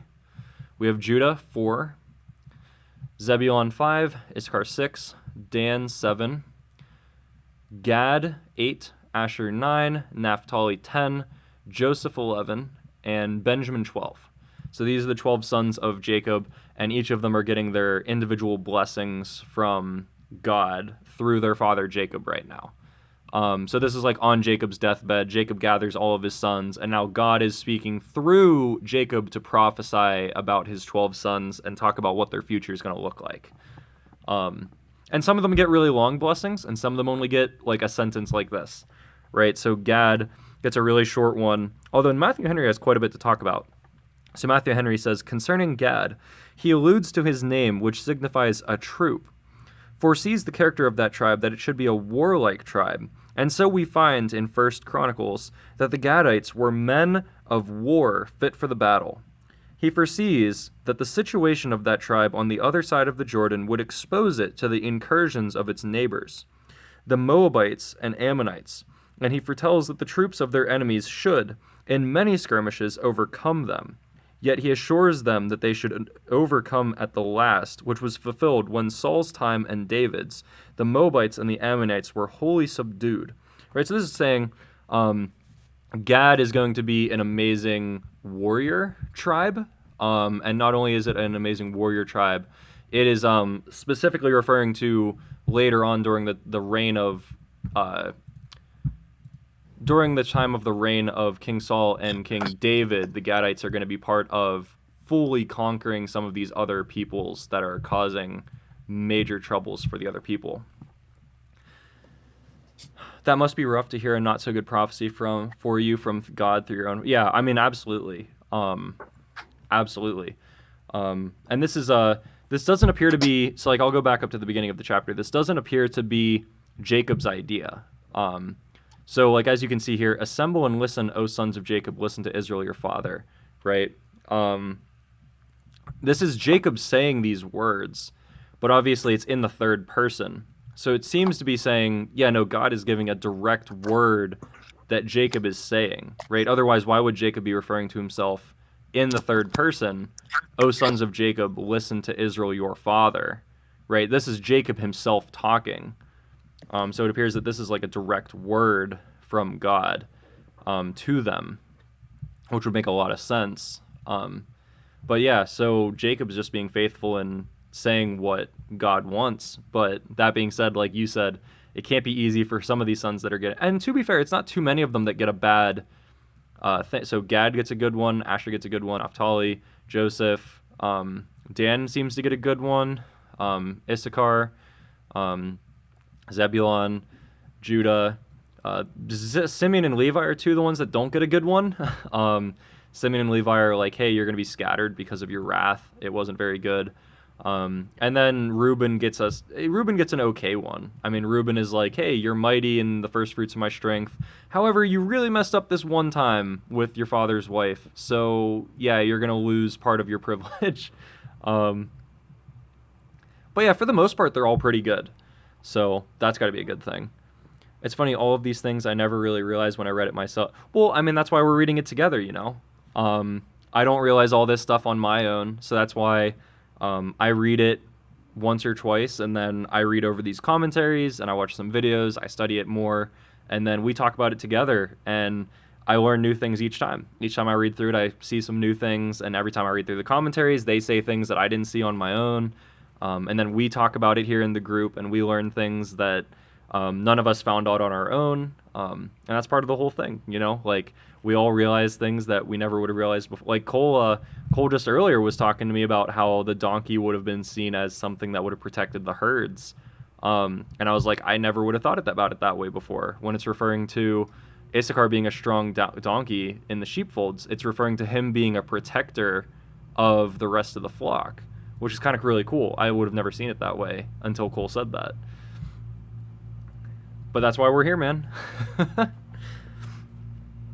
So Asher, food shall be rich, and he shall yield royal delicacies. So in Matthew Henry, concerning Asher, that it should be a very rich tribe, replenished not only with bread for necessity, but with fatness, with dainties.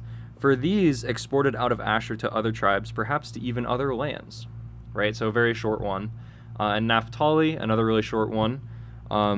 Naphtali is a tribe that carries struggles in its name. It signifies wrestling. And the blessing entailed upon it signifies prevailing over this wrestling. It is a friendly and obliging name. As for the loosened hind, zealous for their liberty. As the swift hind, quick in dispatch of business. Note, among God's Israel there is to be found a great variety of dispositions, contrary to each other, yet all contributing to the beauty and strength of the body. Right, so this is like, you know, each of these ones are described as different types of warriors, right? So the ones that are going to be conquerors and warriors among Israel, they're all described in different ways, right? So Judah was described as a lion here, and Judah was going to be one of the warrior tribes. And then there was Dan. Dan was described as a serpent, right? So that we have that one. Gad was described as a raider, right? And then finally... there was one more, wasn't there? Yeah, Issachar being described as a strong donkey, right? Each of those are kind of like a different type of variety of protector, right? Like a lion is kind of like a leader of a pack, very strong, considered mighty, almost king and royal-like. A serpent is more crafty, almost kind of think of it like, serpent, you know, sneaky, kind of like guerrilla warfare. Striking on the path, not in like a super honorable and warrior-like way, almost in a crafty and devious way. Raiders, right? That's like a completely different connotation in of its own. These are going to be people who raid lands. These are going to be people who are seen as more kind of maybe barbaric, but maybe not completely barbaric. And then as a strong donkey. You know, not necessarily honorable warrior like a lion, but a very strong, standing protector. As I guess Cole would have said, they would have been seen as like a protector of flocks back then. Donkeys could have fended off other things that would have come through. So yeah, that's an interesting thing. So. And then these final two. So Joseph gets a really long one. And I think, from what I understand, so Matthew Henry talks about this the same way that I kind of did.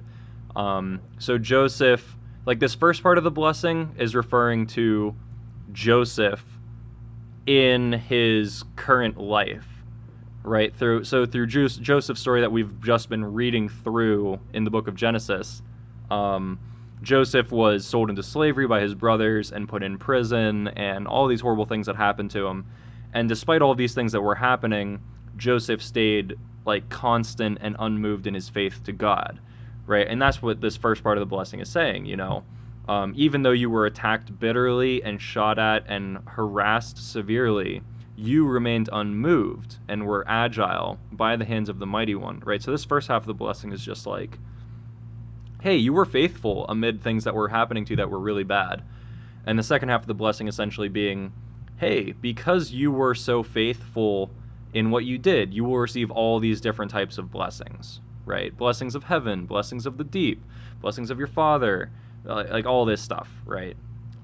So Joseph's is a pretty simple one. And then finally, we have here at the very end, Benjamin, which I didn't have anything to say about this originally. I forgot what Matthew Henry said, so we'll read over that one more time. So the blessing of Benjamin. He shall be as a wolf.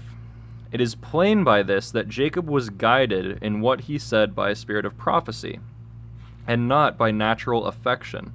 Else he would have spoken with more tenderness of his beloved son Benjamin. So what is that? So essentially that's saying, listen, if this was Jacob himself that was speaking and not God who was speaking through Jacob, Jacob would have definitely spoken much more highly of Benjamin than this.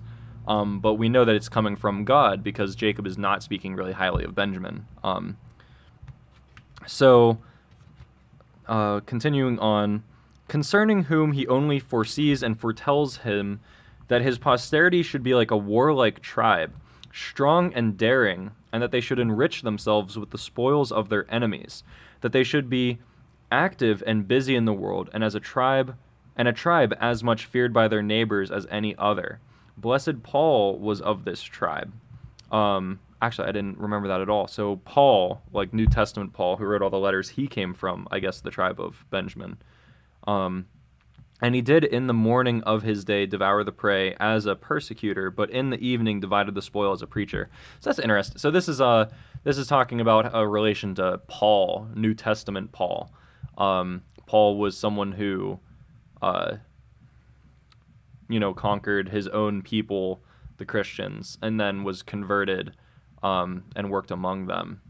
So that's interesting.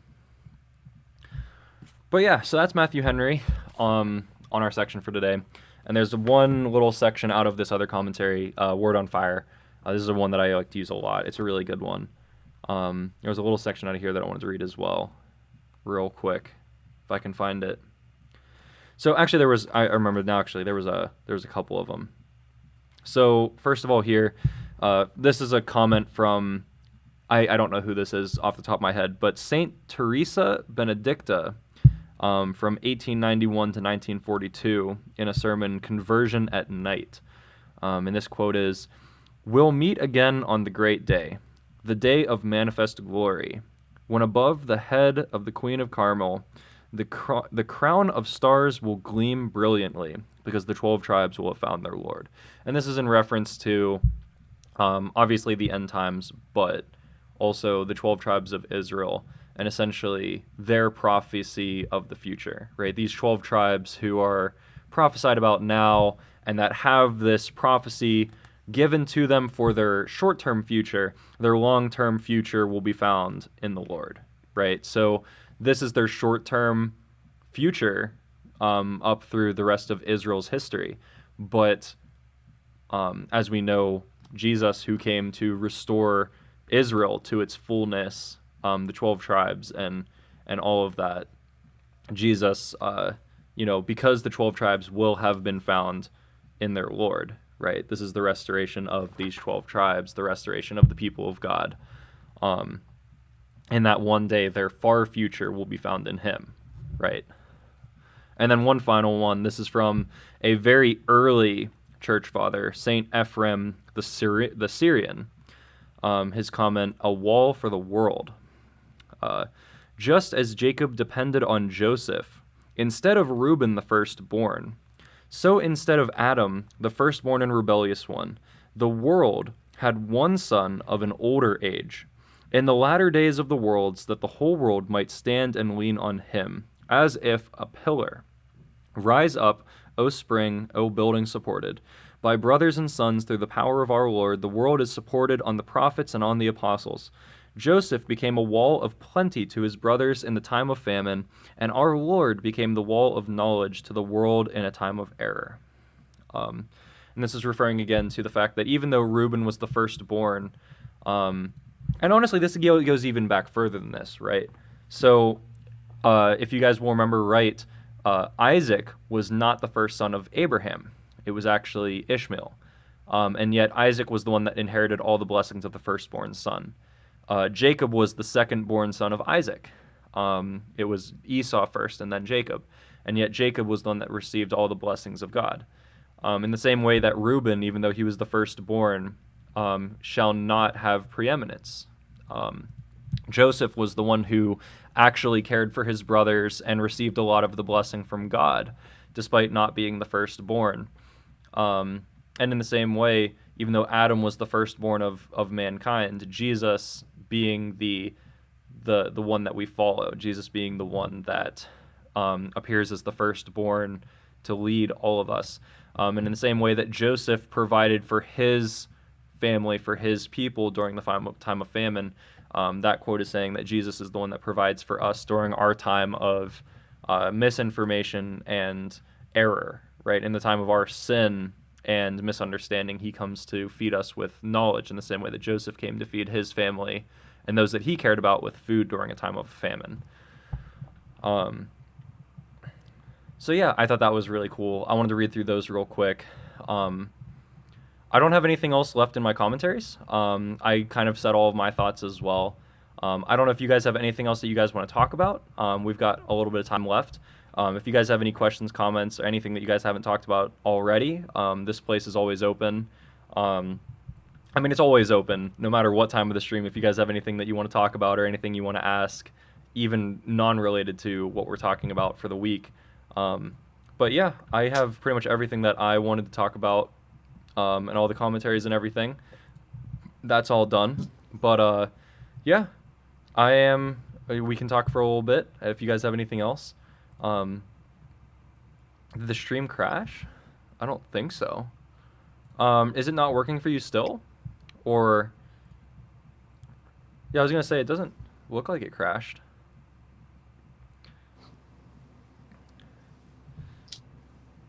Nate, are you having any problems again? Or, I know, Nate, you said there was a hiccup one time earlier on that it cut out for a second. Did it cut out again, or did it not cut out yet?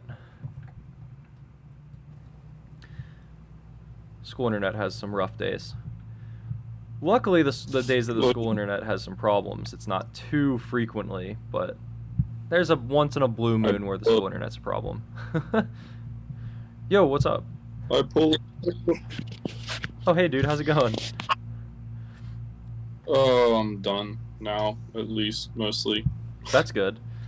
You have anything else tonight? I left at 7 something. I didn't get back till 8 this morning, just on campus all day. I gotcha. I'm working on homework now, but I was listening, and I never really thought about that before. That was really interesting to me. Basically, like, proofs of the Bible being God-inspired, because before it was just one of those things like you either believe it or you don't in my mind. And there's not really any way to persuade people otherwise. It's either like, will you either believe it's inspired by God or not? And that's kind of a hard sell.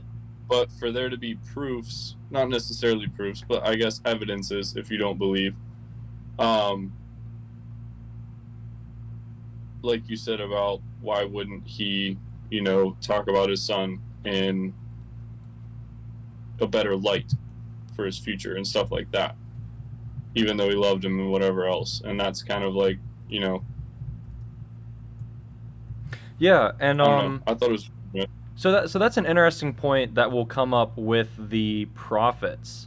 So the prophets, so Jesus actually says somewhere in the New Testament, I don't remember exactly where, Jesus will say, the prophets were always hated among their own kinds. They were never accepted in their own land, which would have been very true. Like we think nowadays, like, oh, these prophets, like Isaiah and Jeremiah and all these big ones that God sent, of course the people listened to them and knew that what they were saying was true, when in reality, that wasn't true at all. Like, they were hated by the Israelite people, and they didn't listen to anything they said. It wasn't until later on, when the things that they prophesied came true, that they came back and they said, oh, like, this guy was important. He actually had a word from God. We need to write that down. We need to talk to him more. And then, like, future prophecies that those people would give would then be listened to. But like those prophets were hated in their time, and like we can look back on those documents now and say, oh yeah, of course what they prophesied was true because they got a word from God. But like the people back then wouldn't have understood that. In the same way that like these sons were probably thinking the same thing. These sons were like, well, how can we know this is a word from God? How do we know this is true? But like we can look back on it now and say, oh yeah, like we have proof. The rest of the Bible says these prophecies about their sons come true, right? Like all of these things are real. Jeremiah, how's it going, man? It's good to see you. It's good. It's going well today, man. Just we're going over if you can see here, Genesis chapter 49 today. We do every night, Wednesday night Bible study. So it's good to see you, man. How's it going today? Yes, damn it. Every streamer is down and everyone. So Twitch is having the issues today, not me. Every streamer has a black screen. Wait, so can you guys still hear me? You just can't see the screen. Well, it's good to know it's not me. It's good to know it's a Twitch thing. That is fascinating that Twitch is having problems. How about that? Makes me feel a lot better that it's not me. I mean, hey, as long as you guys can still hear me, I'll take it. Technically, you guys don't really have to see the screen anymore. I can see and hear you, but I was having issues for a bit before. Okay. Yeah, so Thomas was just saying that apparently it's kind of like a Twitch thing. Apparently Twitch today is having some issues with some streamers, like black screens and cutting streams out and stuff. It seems like it's still live, but maybe there's some problems with the screen or lag or something. It's good you can see and talk, though. That's good. We back for now? Okay, I'll take it. I'll take it. Sorry about the interruptions. And the camera's been having problems tonight, too. I don't know. I use my iPhone as the camera. Which Dietrich, I have thought more about the camera. I want to talk more to you about that at some point. I just haven't really fully decided yet. That's why I haven't texted back. Yeah, dude, I saw it and I have no idea what any of it is. I'm like, a camera. It is Probably good. less than retail value. Let me see, because when I was at his house working on his car, he showed me some of the pictures of his car, and I'm like, well, that's sick. And he goes, yeah, I like it, but I don't use it that much. And this was like a year or two ago. Okay. Yeah, last year. Yeah, it's a and good he's like, camera. but I never get to use it. It's a good And camera. I'm like, yeah. The question is I like, don't know if the lenses are worth anything, but yeah, and it's kind of like, first of all, I don't really have a lot of money to be spending right now, and second of all, I'm also wondering if I did buy it right now, how much would I use it, right? And if I'm not going to be using it all that much for the next couple of years, I might as well wait and get something that'll be not outdated. Because like if I buy it now, then 3 years down the line it'll be outdated, and I'll have to buy another one, and then I kind of would have. So I don't know. I'm thinking about a lot of that, but anyways. okay. Everyone in stream right now, you gotta like comment if you want us to start a YouTube channel, because Fair. you can't really start a YouTube channel without a camera. But if you got a camera, you can start a YouTube channel. We were actually talking about that last night. Really? Well, what did you play last night? well, so we were talking about the YouTube channel that I have some videos on already. So a lot of people didn't know that I had that, and I was like, "Oh yeah, you guys don't know Really? about that." I was like, "Yeah." So all the old Bible study VODs are up on that YouTube channel. So like every single like tonight's gonna be reposted on the YouTube channel, and like I have a video. If you guys don't know, I worked at the like Asbury thing that happened not that long ago because I go to seminary there right now. So I have a video kind of recounting the events of that. So I'm assuming you guys probably heard about it. Big thing at Asbury, big revival thing. Blah blah blah. Like I'm at the seminary, so I was a part of it like the whole way through from the first day. So I kind of like recounted that. Like I interviewed some of my bosses and got some really cool videos of it, and I posted that on the channel. That's like a 10-minute video.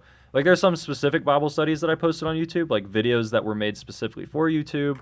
There's some old sermons of mine that I preached back in the day, stuff like that. And I do have a couple videos. So there's 2 projects that I'm working on right now for YouTube. One of them I'll talk about. The other one I'm going to keep as a surprise. One's going to be both of them are going to be posted really late this year.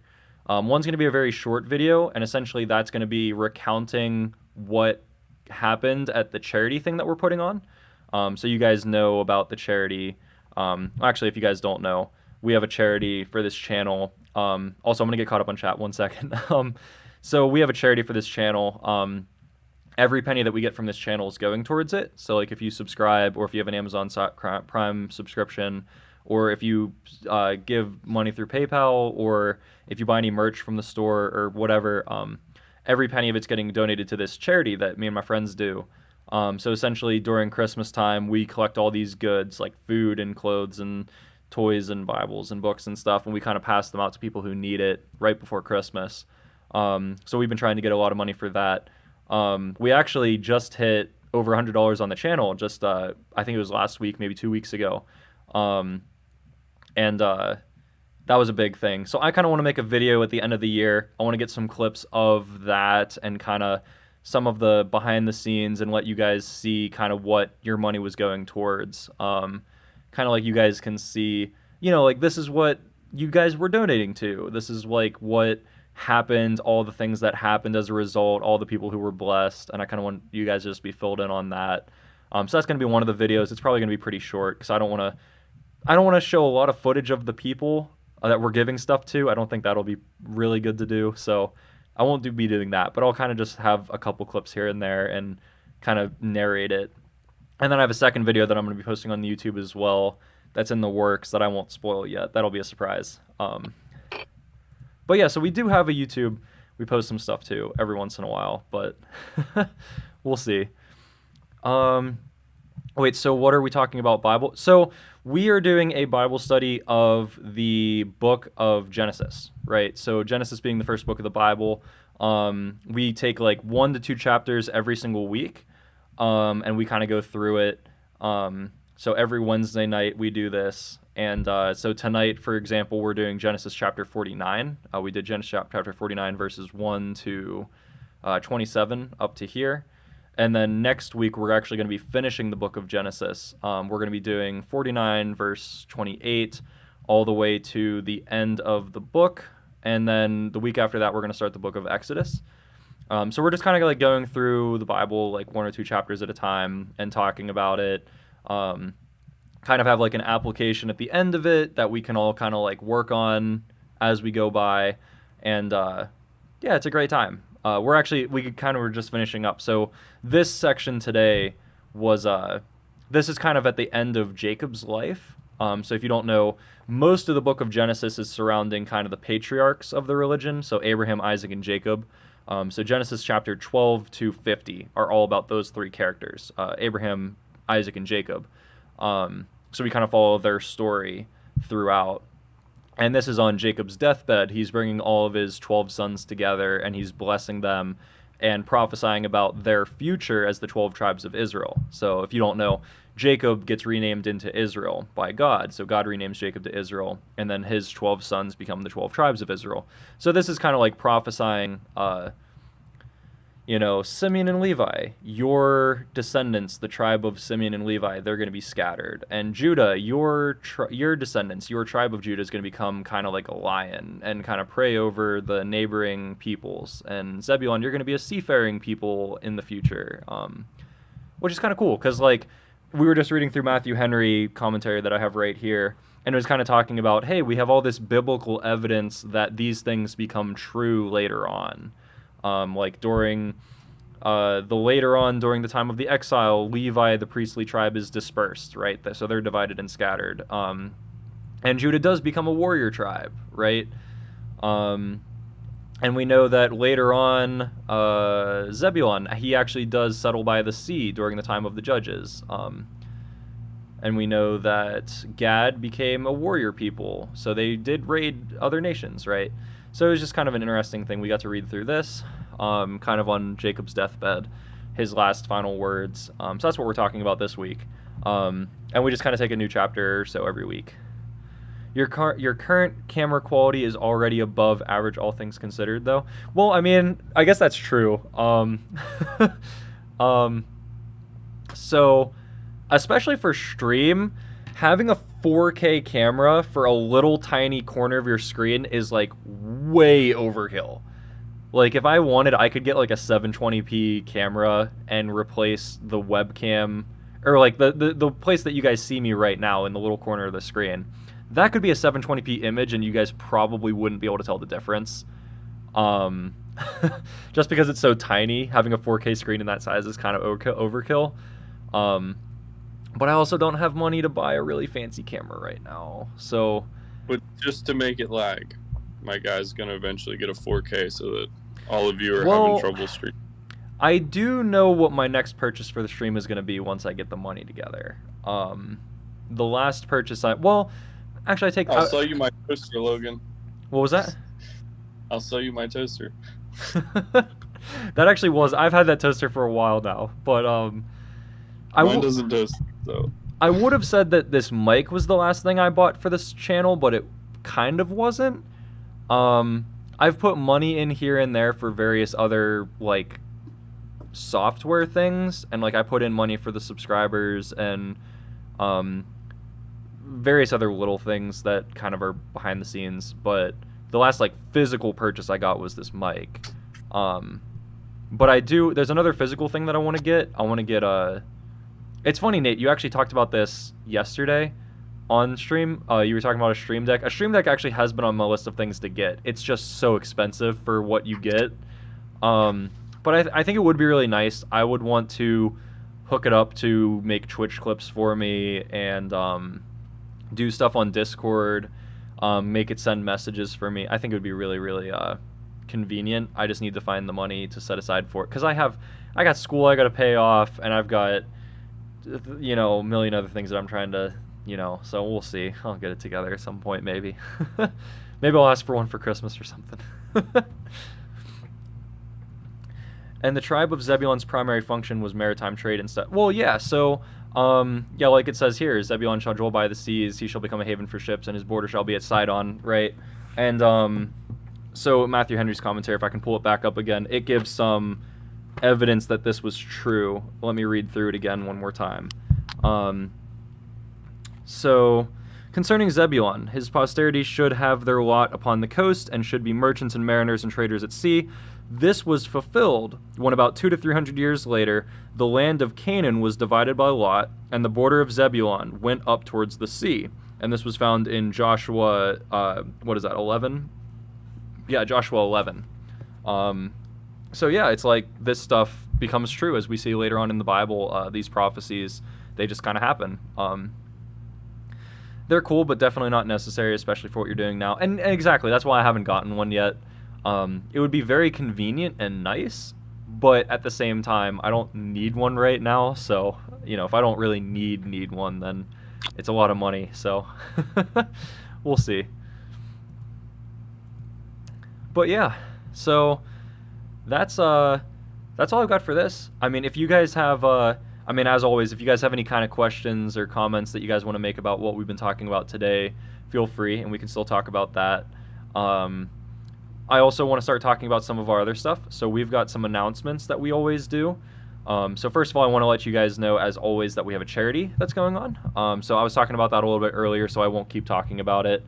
But I'll put it in chat as well. So we're trying to raise money for this. If you guys want, like I said, anything that you guys give to the channel will be given to this cause. So if you guys subscribe to the channel, or if you have a free Amazon Prime subscription, or if you have if you like buy anything off of the merch store or anything like that, I just want you guys to know that all that money is going towards a really good cause, and you guys can get something back as a result, like a cool t-shirt or some of the cool emotes on the channel or something like that. So if you guys want, all that money is going towards a really good cause. Although if not, honestly, I would say prayer would be enough. If you guys just want to be praying for it and hoping that it goes well. We also have the weekly challenge for the channel, which, if you guys don't know, every single week we challenge ourselves to do something new to either grow as individual people or to help the world around us. And we usually try to base these off of our passage for the week. So every single Wednesday night after our Bible study, we set a new weekly challenge that we go out into the world and we try to do for the next week, myself included. And usually they're pretty small things that aren't like incredibly hard to do, but that make a big difference in the long run and can really help us out, right? So based off of this week, we have a big old blessing to a family. And as I was trying to think of what we could do this week, I figured why not make it just as easy as each of us praying a blessing over our family and friends. So this week, as we go out, it doesn't have to be tonight. It could be anytime this week. What we're going to do as our weekly challenge is that we are going to just sit and pray a blessing over our family and friends. Just kind of sit there and like, hey, thank you for putting these people in my life. Thank you for all these blessings that they have been in my life and all these amazing things that they've done for me and how they've supported me. And I just pray that you will bless them in the future and, make their ways successful and be with them every step of the way, stuff like that. So we'll all be doing that as our weekly challenge this week. And like I said, this is just a small way that we can kind of better ourselves and better the world around us in little tiny ways. But if we all do it together, that can make a big lasting difference. So that's what we're here to do.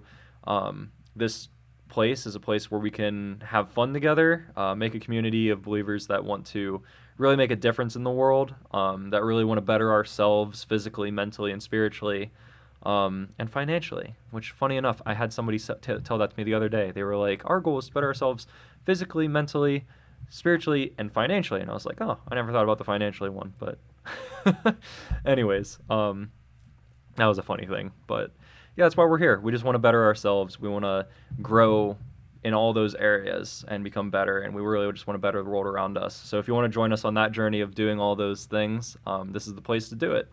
Which further, we have a Discord. If you guys want to join in on that, you can join here. So there's a lot of stuff that goes on in this Discord. So first of all, we have that weekly challenge. So you can go in there and talk to other people about the weekly challenge and kind of how it's going and maybe ask for some help about it. We also have a prayer request channel, which, speaking of, I'm going to go over here in a second. So it's a prayer request channel where everybody can go in and put in prayer requests about what's going on in their life. And we as a community essentially will essentially just be praying for all those things that are going in there. So here in just a minute, actually, I will be going over and talking about all those prayer requests that we can pray out the stream with those things in mind. We also have a Minecraft server that is public for anybody to join in on. So if you guys want to join in on that, we have the IP and everything in there. It's actually cross-play between Bedrock and Java version. So if you want to join in, it's free for anybody to join. It's just kind of a fun place where we can all have fun. So if you want to join in that, that's also in the Discord as well. We have quite a few stuff in there if you guys want to join in, get updates about what's going on. But yeah, I think that's pretty much everything that I've got today. I am going to, real quick, I'm going to pray for us real quick. Actually, let me go through the prayer requests real quick. I'll go through the prayer requests and then I'll pray us out. So prayer request-wise, what do we all have right now? So going back up a little ways, first of all, we have, oh gosh, I gotta go up a little ways. We have quite a few right now. So first of all, we have Evan. So if you guys don't know, Evan is a good friend of ours. He usually helps me out with this channel. He helps me out with the Wednesday night Bible study sessions.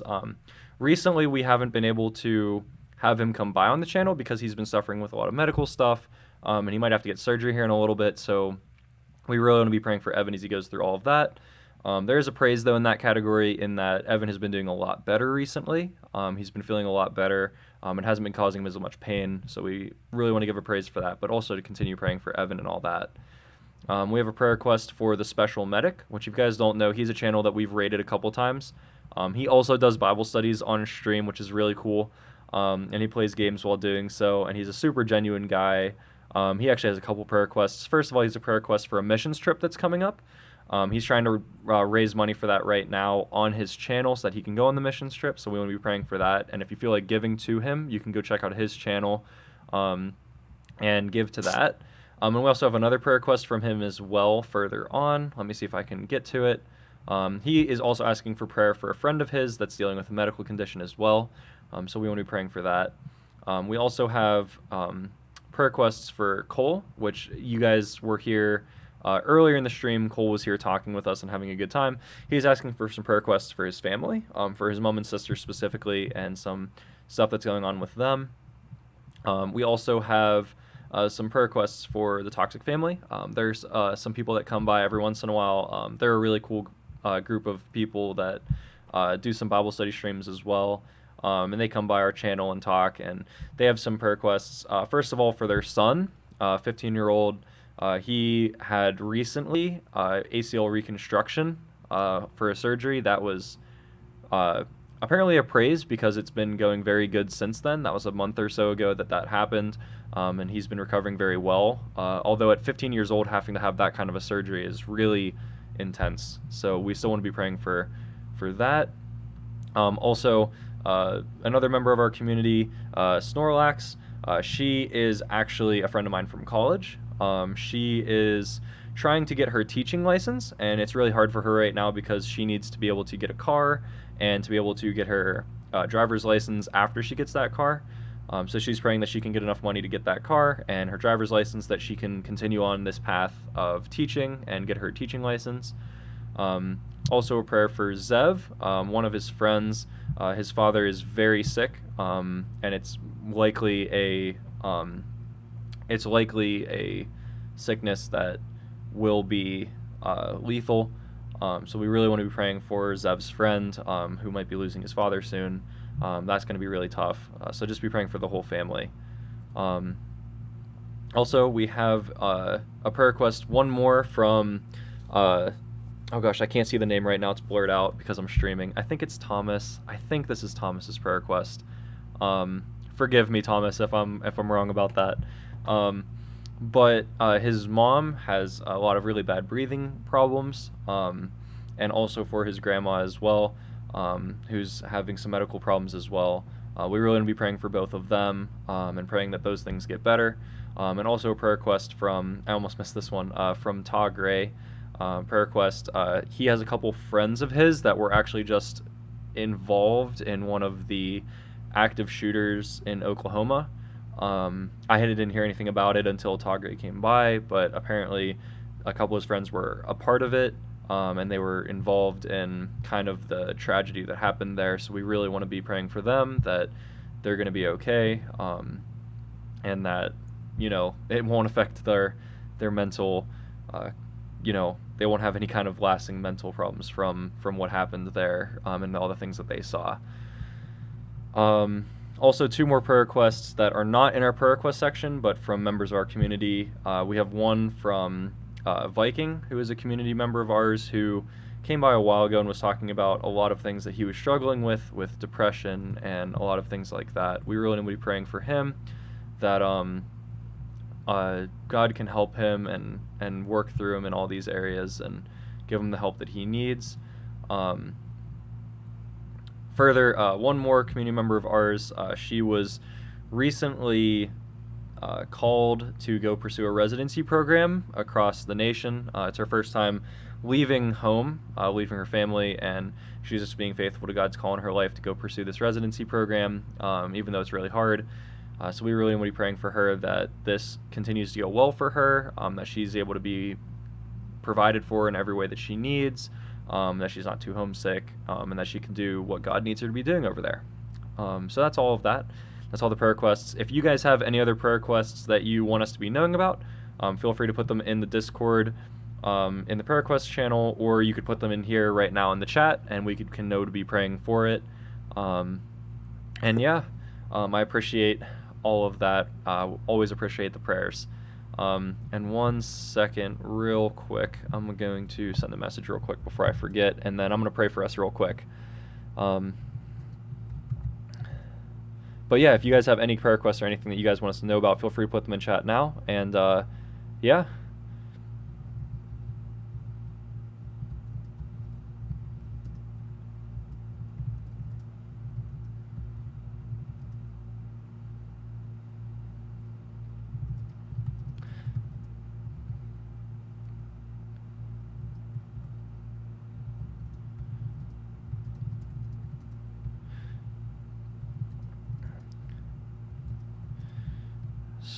One second. Alright, so I wanted to send that real quick before I forgot. Roach went under my desk and disappeared. Okay, so yeah, immediate prayers for Nate. I'm missing Roach. That might be problematic. So that's important to know. But yeah, I guess if that's that, I'm gonna pray us out real quick, and then let's go raid another channel. So Father in heaven, I thank you so much for today. I thank you so much for gathering us here so that we might be able to dive into your word and just be able to have a good time of fellowship and community with all the people that you've brought here tonight. I thank you for everybody that came by, and I pray that their night has been blessed as a result, that each of us learned something new, and that we can go back out into our week ready to serve you and do everything that we need to do, work and school and everything else, that we might be able to get it all done well, and that there might be little stress moving forward. I thank you so much for meeting us here in this conversation tonight, and I pray that you will continue to meet us in our daily life, showing us and shaping us into what you want us to be. Pray all of these things, and I pray for all of the prayer requests in our community, in the Discord, and all the ones that weren't spoken as well, that you will be with each of them and providing for them in each of the unique ways that they need providing for. And we pray all of these things in your name. Amen. So, yeah, I guess if you guys are somewhat new, we have a tradition on this channel. So we tend to end our streams by rating another Christian channel. So real quick, let me pull up another page here so that we can go do that. So what we do is we go on Twitch and... Oh, Thomas. Dude, if you want to stick by for one more second, we're going to go raid somebody and try to bless their night. But it's good to see you stop by, man. I'm glad you did. Glad you stopped by. So let me swap over to the game here real quick. I'll get rid of that in the corner and screen capture to the Twitch page. So here we go. And so what we do is, as I was saying, we go on Twitch, we search up the Christian tag, and we sort low to high, and we just kind of look for a channel that we want to go raid. And then so what we do is we go raid this channel, and we spam in their chat, God loves you, and we just try to bless their night, kind of in the same way that you guys have blessed my night tonight. And we stay and talk with them for even a little bit, just show them some love. It's a great time. So, and there's no more channels that are loading. We could go raid the Toxic Family. I'm not sure if they're there. Sometimes they stream, and they're not actually there. So I'm a little bit worried about that. We actually just raided them the other week. Fishing for a good time. Call of the Wild. Interesting. What is this? What in the world? All right, let's refresh the page and see if it pulls up more channels this time.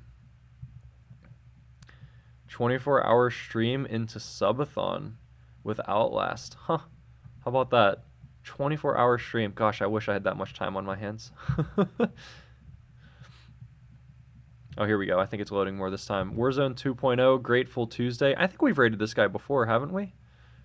I think so. I think we've rated him before. Yeah, here they are. Toxic Family Bible Study. So they are doing Bible study tonight. Devotion, Bible study in chat. Oh, yeah, we've rated this guy before too. He's really cool. We can go raid him potentially. 21 Pilot songs. That's copyright. Call of Duty stuff, playing anyways. I mean, we could go raid. What do you guys think about raiding Cockroach? Which that's actually fun. Nate was literally just talking about a cockroach. But yeah, so this guy, Cockroach, he's playing. He does Bible studies, all that kind of stuff. Hey, here's us. What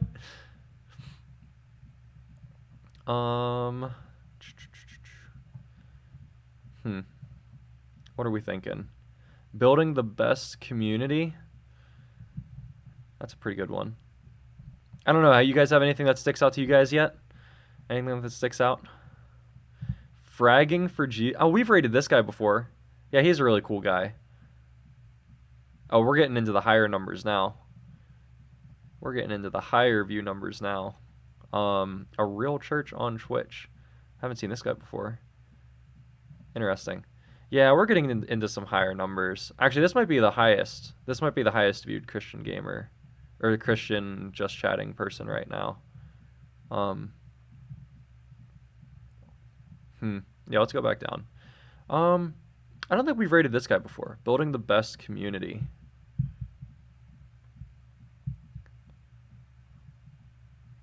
Christian, German, positive. Pro player for Uprise. Donation. I play competitively on Fortnite. Make content as well. I have 2 dogs, Tank and Triss, and my goal is to inspire the younger generation, my generation, that if you work hard enough for something, you can achieve it, while also being kind and exemplifying our Savior, Jesus Christ. People say I'm weird, and that's okay, so come be weird with me. I like this guy. I haven't even rated him yet, and I like this guy. So let's go raid this guy. So like I said, guys, if you want to join us for the raid, essentially what we're going to do is we're just going to go into their chat, and we're going to spam God loves you and show them a great time tonight. Just bless their night in the same way that you guys have blessed my night. I'm going to start the raid here real quick, but I'm going to talk to you guys for a second. If you guys ever want to come back, we always do game nights on Tuesday nights. And we always do Bible studies on Wednesday nights, 8 p.m. Eastern Standard Time for both of those, if you ever want to come back and have a good time with us. If not, I'm glad that you guys stopped by tonight. I hope that this night was a blessing to you and that you learned something new. And I can't wait to hopefully see you guys around, either on Twitch or in Discord or something like that.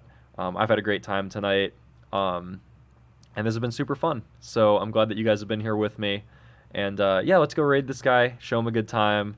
And yeah, I hope to see you guys around. I'll give you guys a little benediction before we leave. Go in peace to love and serve the Lord. Love you guys, and I thank you for stopping by. I appreciate you very much. And I hope I'll see you all again.